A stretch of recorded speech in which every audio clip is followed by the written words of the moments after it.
Hello friends, this is physics with Swapnil. और जैसा आप देख रहे हैं, आज हमारा आखिरी टॉपिक है लाइफ प्रोसेस में, वो है रिस्पायरेटरी सिस्टम। तो रिस्पायरेटरी सिस्टम में आप जैसे डायग्राम देख रहे हैं, सबसे पहले आपको क्या दिख रहा है? ट्रैकिया, या जिसको हम बोलते हैं विंड पाइप। ठीक है, ये हमारा है विंड पाइप। अब विंड पाइप जो होता है, ट्रैकिया होता है, देखो वो डिवाइड हो रहा है, इसकी ब्रांचिंग हो रही है। तो जो पहली ब्रांचिंग होती है उसको बोलते हैं प्राइमरी ब्रोंकाई या प्राइमरी ब्रोंकस। फिर जो प्राइमरी ब्रोंकाई है वो इंटर कर रही है ट्रायंगुलर टाइप स्ट्रक्चर में। इन ट्रायंगुलर टाइप स्ट्रक्चर को बोलते हैं लंग्स। क्या बोलते हैं? लंग्स बोलते हैं। तो एक राइट लंग हो गया और लेफ्ट लंग हो गया। देखा गया है कि जो ये लंग्स हैं, इनमें जो होता है, जो राइट लंग होता है वो बहुत बड़ा होता है और हैवी होता है comparison to the left lung. Left lung में एक नोच पाया जाता है, गड्ढा टाइप का पाया जाता है, उसको बोलते हैं कार्डियक नोच, जहाँ पे हमारा हार्ट आता है। यहाँ पे क्या आएगा? कार्डियक नोच में हमारा हार्ट। जस्ट लंग के नीचे हमारा जो रहता है वो डायफ्राम रहता है। एक डोम टाइप का स्ट्रक्चर होता है, ऐसा ये डोम टाइप का स्ट्रक्चर होता है, जैसे अपन देखते हैं मंदिरों में देखते हैं, डोम टाइप का स्ट्रक्चर देखते हैं। ठीक है, उसको क्या बोलते हैं? डायफ्राम। फिर हम देखते हैं कि ये लोब्स होते हैं। हमारा जो लंग्स होता है वो डिवाइडेड होता है। हमारा जो राइट लंग्स होता है वो 3 पार्ट्स में डिवाइड होता है, फर्स्ट सेकंड थर्ड, इसको 3 लोब बोलते हैं। और जो हमारा लेफ्ट लंग होता है वो 2 पार्ट में डिवाइड होता है, फर्स्ट और सेकंड। अब प्राइमरी ब्रोंकाई की भी ब्रांचिंग होती है, तो इनकी जो ब्रांचिंग हो रही है उसको क्या बोल रहे हैं? Secondary bronchus. तो सेकेंडरी ब्रोंकस हमारा क्या हो गया? 5th लेबलिंग हो गई। फिर सेकेंडरी ब्रोंकस की फर्दर ब्रांचिंग हो रही है, उसको क्या बोल रहे हैं? Tertiary bronchi. क्या बोल रहे हैं? Tertiary bronchi. फिर टर्सरी ब्रोंकी की भी ब्रांचिंग होती है और लास्ट में हमें ये सैक टाइप का स्ट्रक्चर मिलता है। ठीक है, जिसको अपन बोलते हैं एल्वियोलस। गुब्बारे टाइप का स्ट्रक्चर मिलता है, जिसको क्या बोलते हैं अपन? एल्वियोलस बोलते हैं। क्या बोलते हैं? एल्वियोलस बोलते हैं। ठीक है, तो ये इसको क्या बोलते हैं? हम एल्वियोलस बोलते हैं। तो ये 7 आपको नॉर्मल ये नाम आपको याद रहने चाहिए। ठीक है, तो अपन स्टार्ट करें ट्रैकिया। ट्रैकिया से प्राइमरी ब्रोंकी, प्राइमरी ब्रोंकी से देखिए यहाँ भी 1 लिख दिया मैंने, वहाँ भी 1 लिख दिया, तो ये क्या होगा? 2 प्राइमरी ब्रोंकी। और फिर थर्ड क्या है? लंग्स। फोर्थ क्या है? डायफ्राम। फिफ्थ क्या है हमारा बच्चों? Secondary bronchus. फिर क्या है? Tertiary bronchus. और लास्ट हमारा क्या है? एल्वियोलस। ठीक है, तो मेन यही पार्ट होते हैं। अब होता क्या है कि ब्रीथिंग मैकेनिज्म समझते हैं, कैसा ब्रीथ होता है। ब्रीथिंग मैकेनिज्म में 2 चीज़ होती है, एक इनहेलेशन और एक एक्सहेलेशन। इनहेलेशन में क्या होता है, इसको समझते हैं पहले। हमारा जो डायफ्राम होता है वो ऐसा कर्व टाइप का होता है। ठीक है, डोम शेप का होता है। देखिए आप ये कर्व आपको दिख रहा होगा, डोम शेप का होता है। जब इससे अटैच मसल्स रहती हैं, इससे अटैच क्या होती हैं? मसल्स होती हैं। जब ये मसल्स कॉन्ट्रैक्ट करती है ना, तो ये हमारे डायफ्राम में फ्लैट हो जाता है। क्या हो जाता है? फ्लैट। इसके फ्लैट होने से क्या होता है? वॉल्यूम बढ़ जाता है। वॉल्यूम बढ़ने से प्रेशर कम हो जाता है। और हम जानते हैं जैसे प्रेशर कम होता है तो एयर वहाँ जाना पसंद करती है जहाँ प्रेशर कम होता है। तो प्रेशर कहाँ कम हुआ? लंग्स में कम हुआ, तो एयर बाहर से अंदर आ जाएगी, उसको क्या बोलेंगे? इनहेलेशन। तो डायफ्राम के फ्लैट होने से वॉल्यूम बढ़ा, प्रेशर कम हुआ और हवा आपके अंदर आई, इसको क्या बोलते हैं? इनहेलेशन। ठीक है, अब मान लो जो हवा अंदर आपके आई है, ठीक है, ठीक है, अंदर आ गई। अब फिर क्या होता है? डायफ्राम अपने आप फिर से क्या होता है? अपने नॉर्मल साइज में जाता है। जब अपने नॉर्मल साइज में जाएगा, डायफ्राम जाएगा, नॉर्मल साइज में जाएगा, तो फिर से क्या होगा? पहले के मुकाबले वॉल्यूम क्या हो जाएगा? कम। वॉल्यूम कम हो जाएगा तो प्रेशर ज़्यादा हो जाएगा। ठीक है, जब प्रेशर ज़्यादा होगा तो लंग्स से एयर बाहर निकल जाएगी, इसको क्या बोलेंगे? एक्सहेलेशन। क्या बोलते हैं? एक्सहेलेशन।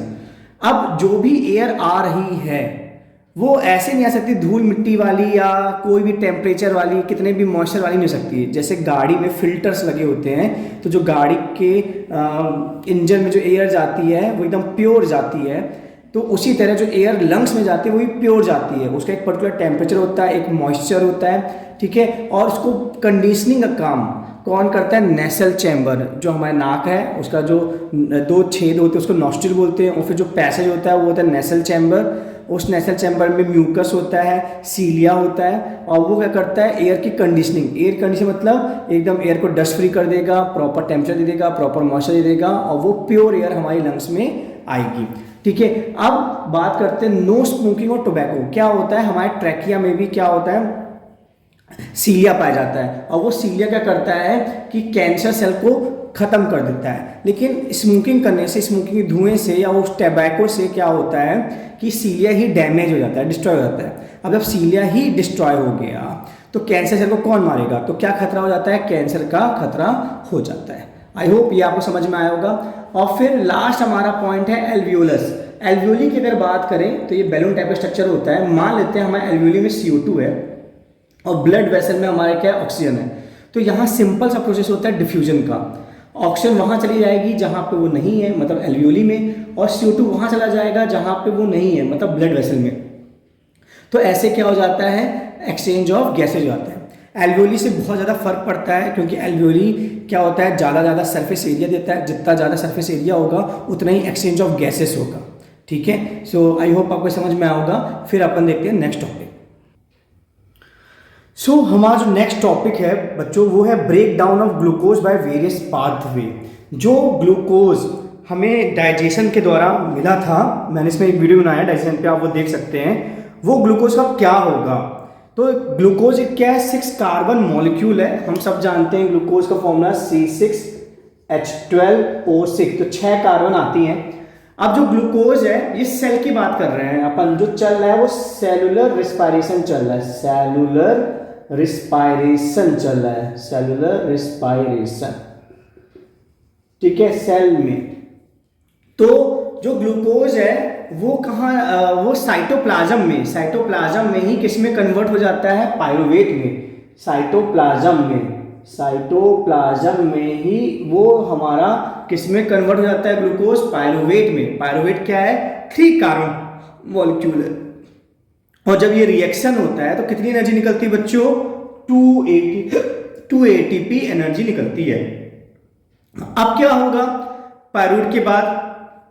तो डिपेंड करता है कि हमारे पास ऑक्सीजन कैसी है। अगर एक ओपन एरिया है तो ऑक्सीजन बहुत होगी, और अगर एक क्लोज्ड एरिया है या कंटेनर बंद है तो क्या होगा? ऑक्सीजन कम होगी। तो अगर ऑक्सीजन पर्याप्त है, प्रेजेंस ऑफ ऑक्सीजन है, तो यही जो हमारा पायरुवेट है वो साइटोप्लाज्म से कहाँ चला जाता है? माइटोकॉन्ड्रिया में। और माइटोकॉन्ड्रिया में जाने के बाद वो टूटता है CO2 H2O एनर्जी में, और कितनी ATP देता है? 36। मतलब उसको अगर ऑक्सीजन मिल गई, अच्छी खासी ऑक्सीजन मिल गई, तो हमें जो एनर्जी मिलेगी एक ग्लूकोज के द्वारा वो कितनी मिलेगी? 38। 36 इससे और 2 इससे 38 ATP। लेकिन मान लेते हैं कि ऑक्सीजन नहीं मिल पा रही है ज़्यादा। फॉर एग्जाम्पल अगर हम बात करते हैं कि जब हम एक्सरसाइज करते हैं, एक्सरसाइज में मान लो आप डंबल्स उठा रहे हो, ठीक है, तो आपको एनर्जी चाहिए ज़्यादा। जब आपको एनर्जी चाहिए ज़्यादा तो आपको ऑक्सीजन भी ज़्यादा चाहिए, लेकिन आपकी सराउंडिंग में उतनी ही ऑक्सीजन है, वो बड़ी थोड़ी है। तो क्या होगा? आपकी रिक्वायरमेंट एनर्जी की बढ़ गई। उस रिक्वायरमेंट एनर्जी के साथ जो ऑक्सीजन अवेलेबल है सराउंडिंग में वो मैच नहीं कर रही है, तो हम क्या बोलेंगे? ऑक्सीजन क्या है? कम है। तो जब ऑक्सीजन कम हो जाएगी तो मसल सेल में पायरुवेट क्या हो जाएगा? टूट जाएगा लैक्टिक एसिड और एनर्जी में। और ये लैक्टिक एसिड हमें क्या देगा? क्रैम्प्स।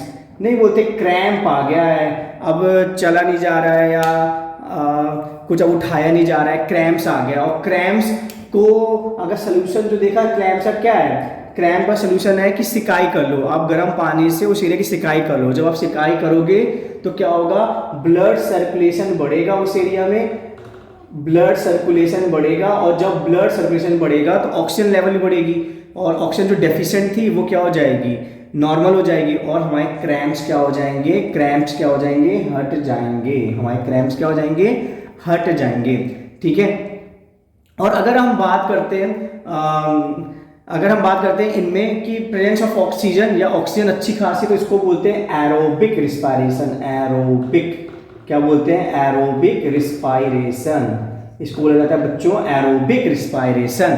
और जब ऑक्सीजन थोड़ी कमी होती तो क्या बोलते हैं? Anaerobic respiration. एनएरोबिक रिस्पायरेशन क्या बोला जाता है? Anaerobic respiration. ठीक है। अब हम बात करते हैं जैसे कि आप ईस्ट में क्या होगा? ईस्ट सेल में क्या होगा कि ईस्ट सेल में अगर ऑक्सीजन कम है, ईस्ट सेल में क्या होता है कि आप ग्रेप्स लेते हो, ग्रेप्स को आपने बहुत से कचर दिया, उसको इसमें और उसको इसमें कचरने के बाद आपने उसको एक कंटेनर में बंद कर दिया और कंटेनर का ढक्कन लगा दिया, तो आपने ऑक्सीजन सप्लाई कर दी लिमिटेड और उसमें ईस्ट डाल दिया, तो क्या होगा, जो आपका सुगरी पार्ट है वो पहले पायरुवेट में टूटेगा साइटोप्लाज्म में, और फिर क्या होगा, वही पायरुवेट किसमें टूट जाएगा, इथेनॉल CO2 और एनर्जी में। और यही इथेनॉल क्या होती है, शराब होती है, ठीक है, लिक्विड होती है। और इस प्रोसेस को बोलते हैं फर्मेंटेशन। क्या बोलते हैं, फर्मेंटेशन।